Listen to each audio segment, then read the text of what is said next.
Hello everyone, welcome to Mom's Secret. இன்னைக்கு நீங்க பார்க்க போற ரெசிபி கத்திரிக்காய் பச்சடி.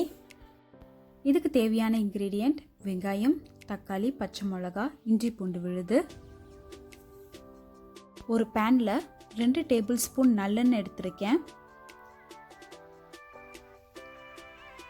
இது கூட 1 டீஸ்பூன் மிளகு, 1 டீஸ்பூன் வெந்தயம், 1 டீஸ்பூன் சீரகம். எண்ணெயில் நல்லா பொரிஞ்சதுக்கப்புறம் நம்ம சாப் பண்ணி வச்சுருக்க வெங்காயம், பச்சை மிளகாய் ரெண்டையும் சேர்த்துக்கலாம். ஒரு வெங்காயம் எடுத்திருக்கேன்.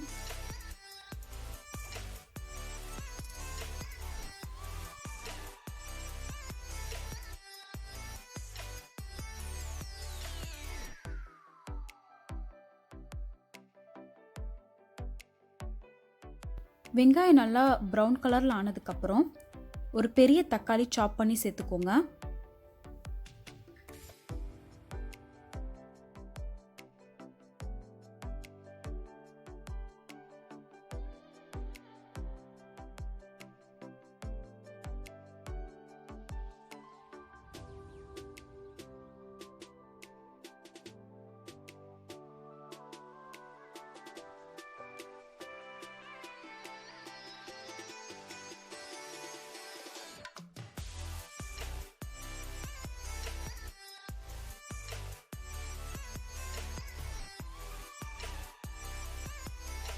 ரெண்டு டீஸ்பூன் இஞ்சி பூண்டு விழுது எடுத்துருக்கேன்.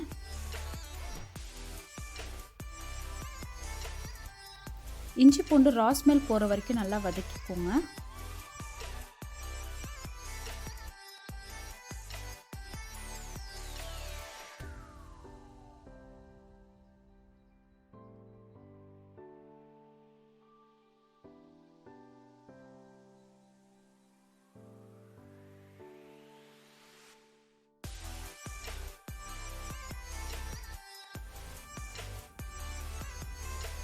கத்திரிக்காய் நான் 4 ஸ்லிட் பண்ணி வச்சுருக்கேன். மேலே இருக்கிற காம்போட நான் இந்த கத்திரிக்காய் சேர்த்துக்க போகிறேன்.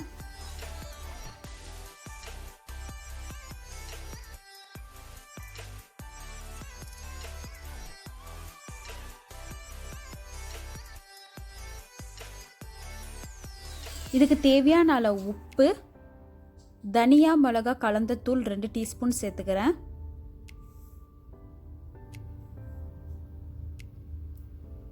உங்ககிட்ட கலந்தது இல்லைன்னா 1 டீஸ்பூன் மிளகாய்த்தூள், 1 டீஸ்பூன் தனியாத்தூள் எடுத்துக்கோங்க. இது எல்லாத்தையும் நல்லா மிக்ஸ் பண்ணதுக்கப்புறம்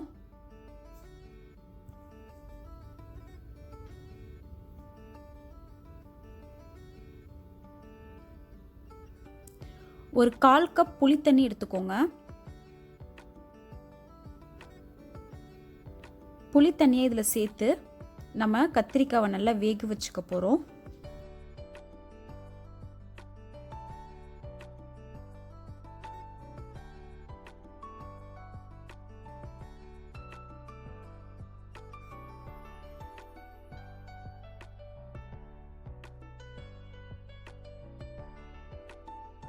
கடைசியாக கொஞ்சோண்டு கொத்தமல்லி இலை சேர்த்துட்டு மூடி போட்டு ஒரு 10 நிமிஷம் நல்லா வேக வச்சுக்க போகிறேன்.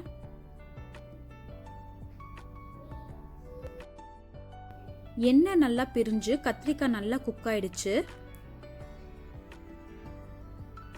உங்ககிட்ட வறுத்த வேர்க்கடல இருந்துச்சுன்னா ஒரு 3 டேபிள் ஸ்பூன் எடுத்துக்கோங்க. 1 டீஸ்பூன் எள்ளு எடுத்துட்டு ரெண்டையும் நல்லா அரைச்சி பேஸ்ட் மாதிரி எடுத்துக்கோங்க.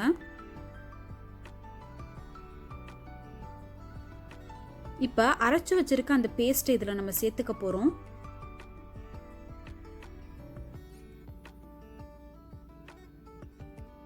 இதை லைட்டாக மிக்ஸ் பண்ணிட்டு ஒரு 5 நிமிஷம் வேக வச்சுக்கோங்க.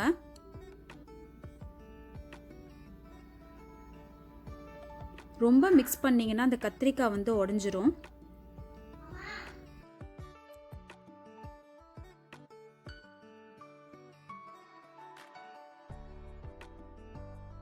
நம்மளோட கத்திரிக்காய் பச்சடி ரெடி ஆயிடுச்சு. பிரியாணிக்கு சூப்பரான சைட் டிஷ் இது. இந்த ரெசிபியை ட்ரை பண்ணி பாருங்க. எப்படி இருந்துச்சுன்னு எனக்கு கமெண்ட் பண்ணுங்க. இந்த வீடியோ உங்களுக்கு பிடிச்சிருந்துச்சுன்னா லைக் பண்ணுங்க, ஷேர் பண்ணுங்க, கமெண்ட் பண்ணுங்க, சப்ஸ்கிரைப் பண்ணுங்க. தேங்க்யூ, பாய். இந்த நான்வெஜ் மீலில் இருக்கிற எல்லா ரெசிபியும் நான் அப்லோட் பண்ணிட்டேன். இதோட லிங்க் நான் டிஸ்கிரிப்ஷனில் கொடுக்குறேன், செக் பண்ணிக்கோங்க.